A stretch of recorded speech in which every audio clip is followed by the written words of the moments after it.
Welcome to the Witch's Cauldron. Today I want to do a little book review on the Greater Key of Solomon.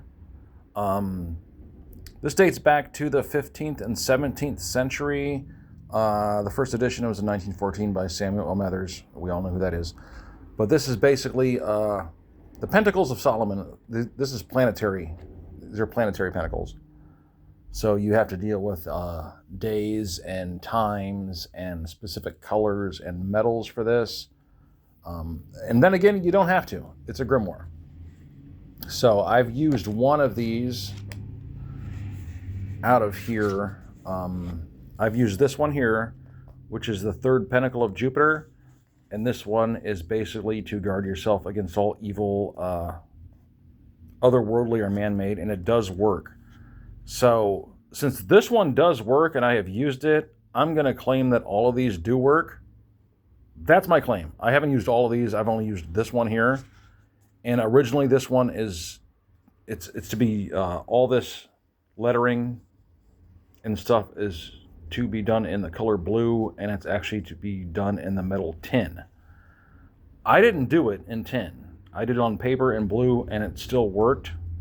So, again, grimoires, you're gonna figure out how you work around stuff. And I've worked around stuff and it has worked.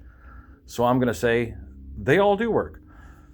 But anyway, this is a great little text here. This isn't like the whole text. This is just a small little version of the text because I'm not going to spend a lot of money on this stuff because I really don't practice grimoire magic at all.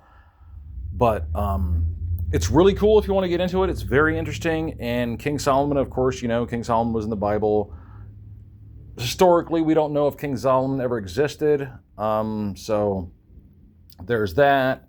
And the whole story of King Solomon goes, he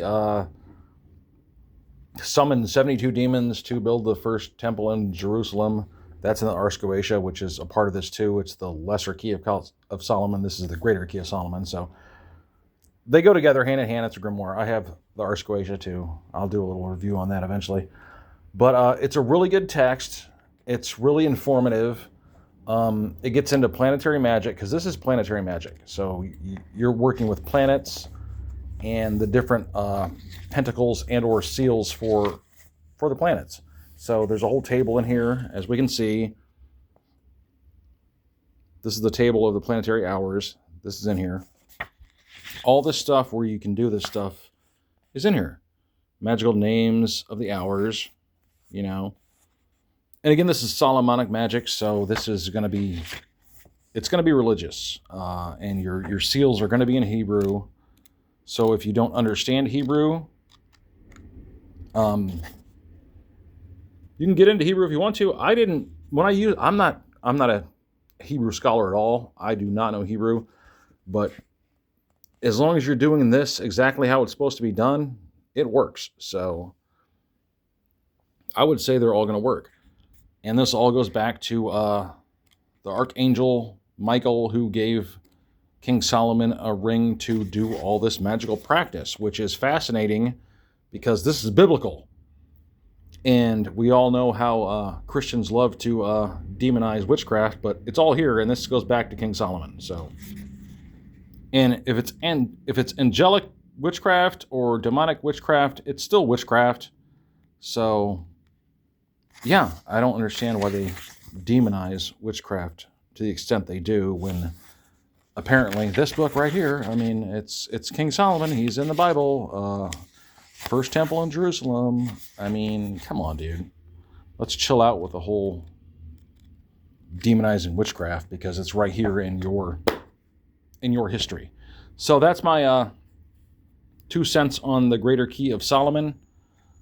Check it out. As I said, this is a very small text. You can get bigger text than this, but I wasn't going to spend a lot of money on it. But it has all the information in here, so you don't have to spend a lot of money on this. You really don't. So do good works. See you next time, and happy travels.